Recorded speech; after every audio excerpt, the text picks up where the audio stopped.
southwestern California, Orange County, Riverside County, San Bernardino County, San Diego County, and the coastal waters from San Mateo Point to the Mexican border and out 60 nautical miles, including San Clemente Island.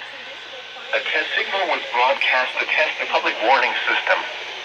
The test is normally conducted between 10 a.m. and noon each Wednesday, weather permitting.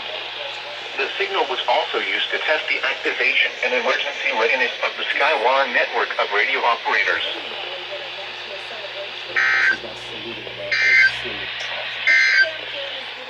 The extreme southwestern California from what it looks like, than average it is a perfect activation. July as a trough of low pressure moves through the west. I know I have one unread A message. marine layer and more extensive coastal clouds will result, but sunny skies should prevail most of the day.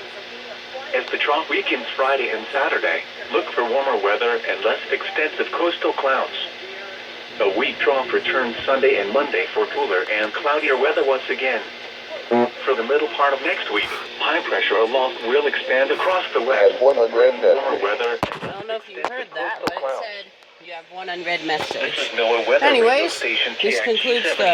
serving the Coachella Valley and the Riverside County mountains 24 hours a day from the National Weather Service Office in San Diego, California. Well, this concludes the weekly Forecast test. for Imperial County Southwest. See y'all next month for the national EAS test and next week for next week's weekly test.